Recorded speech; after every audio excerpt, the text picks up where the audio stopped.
Hey, what's up, everybody? This is Justin here, and yeah, it's now morning here in Japan, and I just got out the Central East exit of Kawasaki Station.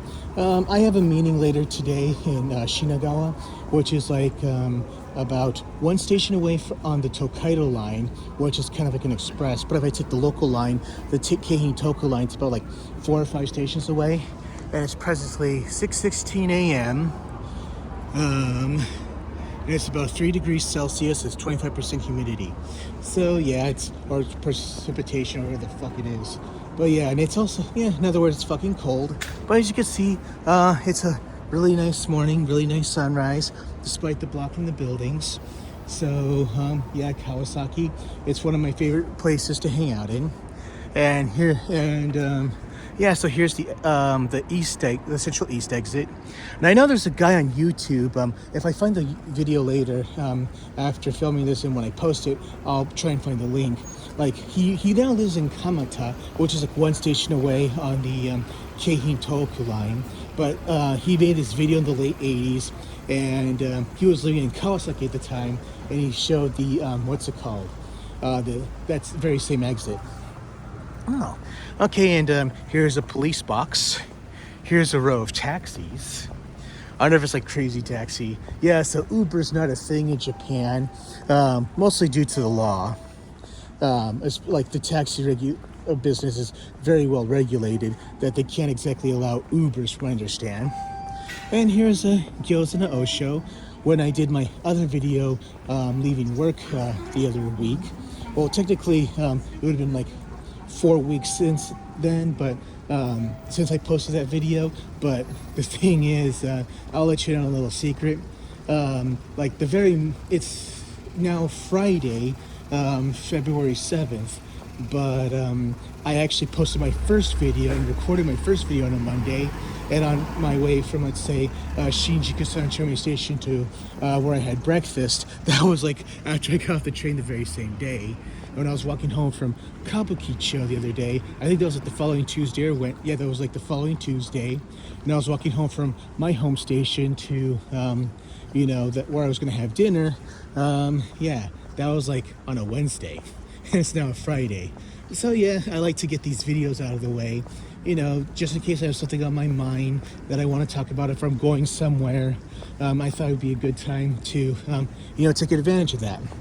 Plus, I'm only here in, let's say, Kawasaki, give or take once or twice a month, and I like to take my videos when there's not a lot of people, because I just don't want to bump into anyone and don't want to cause too much of a disturbance. And that right there is a different train line, the KQ line. That train line goes to Haneda Airport, and if you follow the bridge that way, the station's that way for the KQ line, while the GR line's right here. And yes, when I was teaching senior citizens between 2015 to up until the beginning of the pandemic, I would teach lessons here in Kawasaki, give or take about once a month. Yeah, but before I cross the street right here, if you kind of take the street this way, up to the bridge and to the right, there used to be an arcade in that area called Anatana Warehouse, or literally meaning in Japanese, in English, your warehouse. And what was famous about that arcade was that it was modeled after the walled Kowloon City. That was in Hong Kong, it was like the Hong Kong ghetto until 1993. And if you've played, for example, let's say Shenmue 2, or if you've seen Jackie Chan's Crime Story, that's where Kowloon was.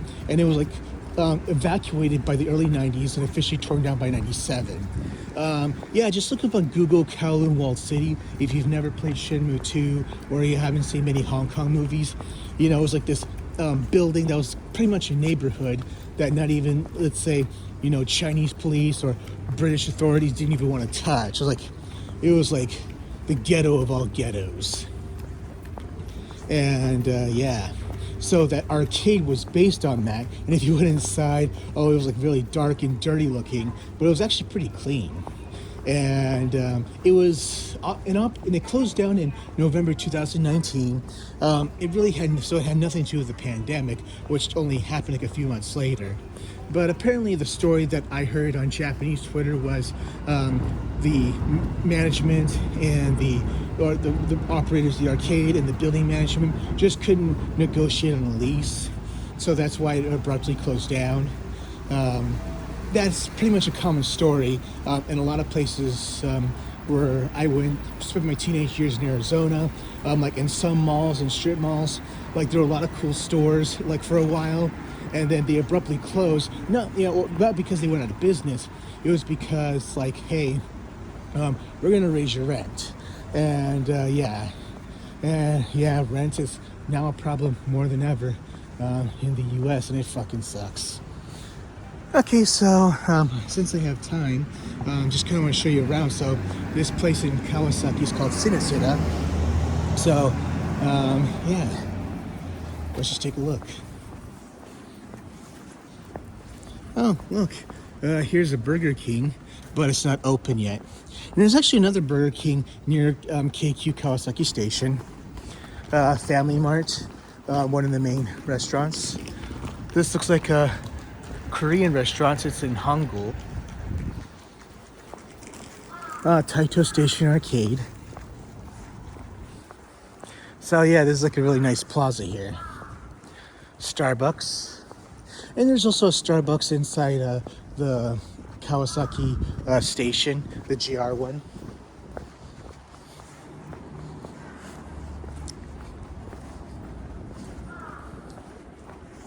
So this is like a mini mall with some nice restaurants.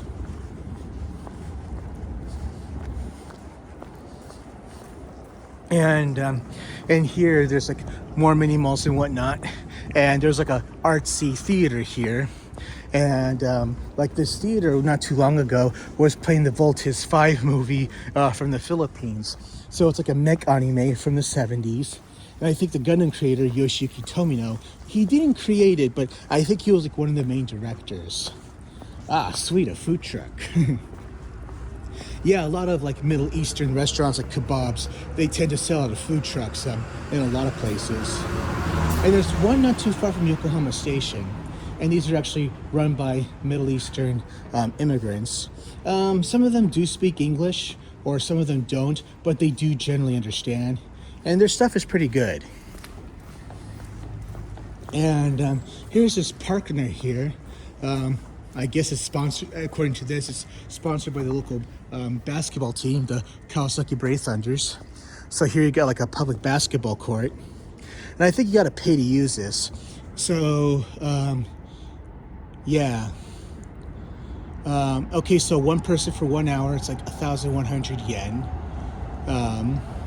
So full court, if you want the full court for on weekdays from 9 to 6, it's 9,900 yen, or 13,200 yen from 6 p.m. to 8 p.m. And on weekends and holidays from 9 a.m. to 10 p.m., it's 13,200 yen, just to use the whole day. But yeah, this court looks like a lot of fun, but it's an outdoor court, and you know, it's just too cold in the winter and too hot in the summer. So yeah, here's some other nice restaurants. But yeah, when I was working as a school teacher, whenever I just had some downtime and I just needed the exercise, I would just always, shoot some hoops, either from the free throw line, outside the 3-point line, or just try to attempt layups and dunks and all that shit. But yeah, even though you're kind of discouraged from doing it, but what else do you got to do when you got nothing? And I also kind of want to show this place. This place is like a club for ladies, like a lot of ladies' night. Like I remember when I came by here on Halloween Day, like a whole bunch of girls in costumes were like lined up here. So yeah, can't say much about it because this place ain't exactly my scene for older guys. So yeah, I'll just take you to another part, across the street and all that stuff. So yeah, where was I going? Yeah, so the Middle Eastern restaurants are nice, or the kebab places. You could choose your level of spice. And one of the very few places you can find mashed potatoes here. But I think like some of the very first ones started in Akihabara, and they're still pretty common there, and they kind of spread all around Tokyo. Oh yes, Voltus 5. Thank you, theater, for triggering that memory. So it was like a mech anime, a classic mech anime from the 70s, and it became also popular in the Philippines, where my mother's originally from. And apparently, like when President Marcos, when it was under his administration, and upon the recording and uploading of this video, his son is now ironically president. Apparently he got it banned because he felt like it instigated citizens to rebel against him. And yeah, but regardless, you know, it's still big there to this day. And if any Filipinos can, you know, sing a Japanese song, it's the Voltus 5's theme song. So yeah, I saw Voltus 5, but it's like been almost 30 years since I last saw it. And I believe I saw it in a Tagalog dub. And though my mother's from the Philippines, I do not speak any of the languages from there that are native other than English, which is commonly spoken there to a certain degree. But yeah, yay, Burger King. What do they got here? White Cheese Mountains. Okay, so White Cheese Mountains. They got the cube and double beef, the Gouda cheese, the chicken, the single beef, and the double beef. Prices are not so bad. I wonder if this, okay, so for Zeppin, just a burger for the cube and double beef, it's 1,590 yen. But for a set, which would include fries and a drink, 1,890 yen. Alright. So you're just better off getting the set if you're paying a few extra 100 yen. So at the current exchange rate between the Japanese yen and the US dollar, it's like probably 75 cents or some shit like that. Oh yeah, I just sweared. And I remember when I posted my first video on one of my Discord groups, like one of the guys says, you know, if you're watching, you know who you are. Like he says, like, hey, you should cut down all the swearing. Someone's mother might be watching. But yes, I will admit I fucking swear a lot. And there's a pretty good explanation for that. And, you know, I understand the whole someone's mother is watching argument. But the funny thing is, like, yes, I admit I do fucking swear a lot. And mostly I just blame it on my upbringing. My parents, they swear a lot. Like, as far as back as I can remember, they majorly said fucking shit and damn around me. And they just, you know, when you kind of hear that stuff all the time, you just really become desensitized to it. And then eventually, you know, you start adopting that kind of, you know, talking. And it got me trouble a lot in school a lot, especially in fucking junior high. You know, but hey, junior high fucking sucked anyway. So, no, it's not because I enjoy a lot of hip-hop or enjoy, you know, R-rated movies since I was a child. It was just pretty much like the way that I was raised. And it just sort of became natural to me. Hidakaya Ramen. So, I believe this game was switching Ryuga Gotoku. But, yeah, and my sister, oh god, she swears around her kids a lot too. And like, by the time her youngest daughter was like 3 or 4, oh, like she was telling people, like if you were pissing her off, she says, like, oh, I'm gonna kick your ass, all that stuff, like, oh wow. And then sometimes you gotta reflect that, like, man, you gotta be careful of how you influence your kids, but still it's a fucking hard habit to break. Let's look at this vending machine here. Wow, a vending machine that sells beef. Ain't that some shit? Even sells soup. It even gives you like the level of spice here. That is awesome. And here you could buy an extra, like, you know, ice pack. Yeah, Japan. The country with like the coolest vending machines in the world. Oh yes, an official Don Quixote store. A Yokohama Ya Ramen. Let me see what time it is. Okay, it's 6:30, I still got time. Yes, I like to call these the Walmarts of Japan. Just trying to see what I can get.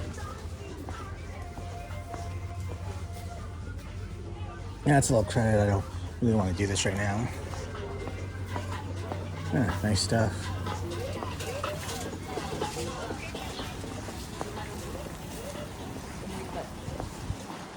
So here's a karaoke place, or karaoke, the original Japanese. And there's another karaoke con, which I showed in my Kawakicho video. Oops, truck coming. And here's a pachinko place. Yeah, some of these places are open 24/7, some are not. And, okay. So here we have like a K-drama theme. So from Winter Sonata. And I don't know this other one. And here's some anime themed ones, like Soten no Ken. And yeah, Tokyo Ghoul and whatnot. And these are like the official mascots of this particular pachinko. Yeah, I tried playing pachinko like when I first came here. And like, I couldn't make heads or tails of it. And I just gave up.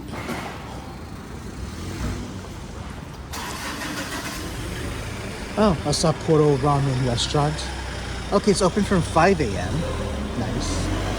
ABC Mart. If you want to know what this place is, it's just a shoe shop. And there's a Wendy's. Ain't that some shit?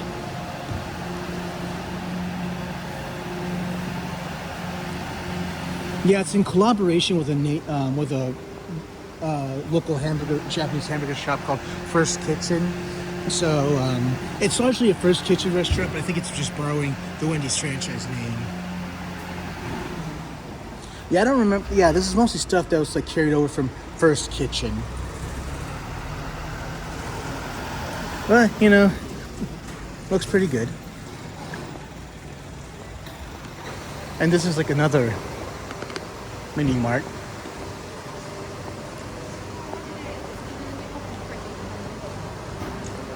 And this is a DVD viewing, place. If you want to like relax and just like watch DVDs, you just come here. Open 24/7, 680 yen per hour. You got your own personal room with a key. You can get PCs, and it even has a shower room. Yeah, pretty much like, the Japanese lifestyle. The way it's structured, the work style. Kind of still allows stuff like net cafes, or just private rooms where you could just watch DVDs all night or all day or whatever. Sun drugstore, in case you need medicine. But of course, like, if you want to buy medicine, like the pharmacist will have to ask you questions like, like if you want to buy like some cold medicine, they only let you like only buy one. And they have to let you know, like, are you buying this for yourself or for someone else or for a minor? And as I shared in that Kawakicho video, it was mostly because like the teenage runaways there, or the Toyoko kids, they were just abusing these prescription drugs just to get high or to commit suicide or whatever. Oh yes, and here's one of the malls called Dice. There's a Toho Cinemas here, and every once in a while, like there's a movie I don't watch, and like the scheduling matches my schedule, or if it only plays in this location, then I'll come to this location.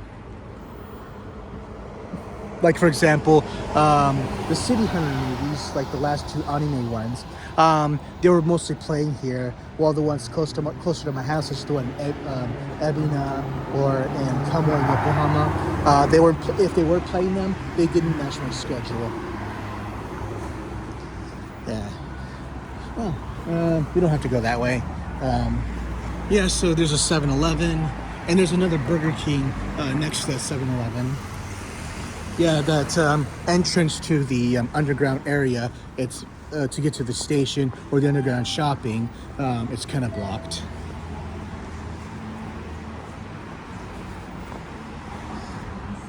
A lot of clinics here, restaurants, music, classroom. Oh, there's the KQ line again. Oh yeah, so here's the other Burger King. Let me try to zoom in here. Yeah, there's the Burger King. I see someone inside, but it's not open yet. But yeah, I've been to Burger King a few times. And oh, here's another local Japanese chain, Mossburger. Fuck this place. You know, every time that I've come, the two instances that I've come here, not this location, but to any Mossburger in the 19 of the last 24 years I've been here, man, I fucking got sick. I've only been to one in Matsuyama, and I've also been to one around Nerima Station in Tokyo. Here's McDonald's. So yes, if you come to Japan and want, you know, hamburgers, you know, Mossburger, stay away no matter the cost.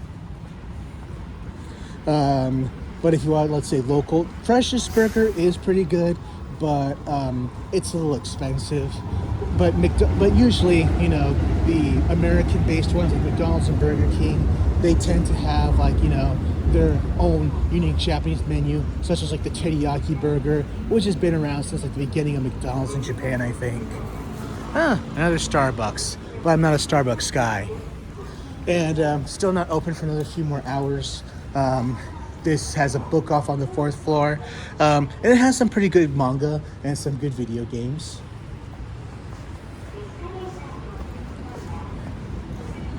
Okay. And what else is there? But yeah, I just wanted to share a few other announcements. So since it's February 7th, yes, I've already reserved the next Yuga Gotoku game, Pirates in Hawaii. Yeah, I do plan on playing, you know, reviewing it, and I pre-ordered like the special edition version, which comes with like a game where it's like a pirate in a barrel. It's like you put it in a barrel and you put in all these keys, and in some instances, like the pirate will pop out, and in some instances, the only way you win is you put in all the keys and the pirate does not pop out. I already own. I think Tomy is the official maker of this particular toy, and like around 15 or 20 years ago, fuck, I don't remember when, I bought one. So like instead of a pirate, it's based off the comedian and the pro wrestler, Hard Gay Razor Ramon. And what else was there? Yeah, so if he pops out, it'll play the sound where he goes "woo" like he does in his videos. Yeah, so look him up on YouTube, Hard Gay Razor Ramon. No, not based off the Scott Hall character, but like he plays like this guy's like a BDSM guy, and he's like a, you know, sort of a parody of a gay guy. And he's not legitimately gay, even though the nature of the character is. And I think it has been like problematic, especially for non-Japanese fans. Like, hey, it turns out he's married to a really pretty woman and all that stuff. And they're like, hey, why is he playing a gay guy? And keep in mind, like the prime of this character was like between, you know, in the 2000s at most. Like he's not as prevalent as he was 20 years ago, but I think he's still actively in pro wrestling under that character.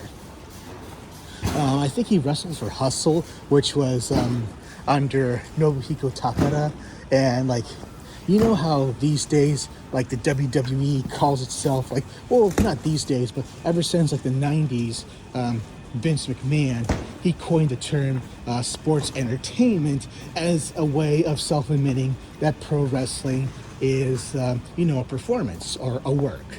An industrial term meaning it's a performance. But like with nobody, oh, look at all these fishes here. Hey, fishy. No, I'm not gonna bang on the glass. Hey, fishy. Hey. So going back to Nobuhiko Takada, like, you know, he was trying to do MMA. Well, he was a pro wrestler who tried to do MMA, and I'll admit his career was a lot better than, let's say, CM Punk's. But like after his failed attempt at MMA, he decides to start a new pro wrestling organization called Hustle. So usually in Japan, the approach to pro wrestling is more of, let's say, an athletic endeavor as opposed to more of an athletic entertainment endeavor. And so Nobuhiko Takada with Hustle, he kind of goes the sports entertainment route with his promotion. But he didn't really refer to his promotion as sports entertainment. but as fighting opera. And usually Japanese wrestling doesn't exactly have intricate storylines like you see in WWE, AEW, or TNA. Well, Hustle was kind of the first to do all this for the Japanese market. And like one of the funny things is like the Great Muta, who is famous for spinning green mist, and this was like popularized by like Tajiri when he was in the WWE in the early 2000s, who would do the same thing. So the Great Muta, he spits mist into like the private parts of a female wrestler and ends up impregnating her. And in the duration of the storyline, like she births out a giant egg, and comes out the egg is like Akebono, rest in peace, a former sumo wrestler turned MMA fighter, and his career in MMA, and I think he also did kickboxing, didn't go so well, even though this guy was a Yokozuna.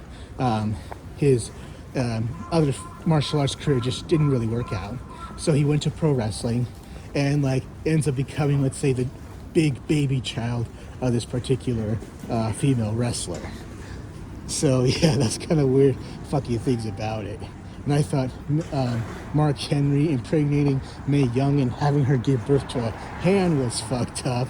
But man, this takes it to a whole different level. And Nobuhiko Takada, he fashions himself as like this General Takada, and like he wears a uniform akin to, let's say, Third Reich kind of officer. So yeah, it was really fucked up. But anyway, that's it for today's walkie talk. I should do some shopping and get some breakfast and walk around some more, get some lunch, and go to my meeting. All right, see you next time.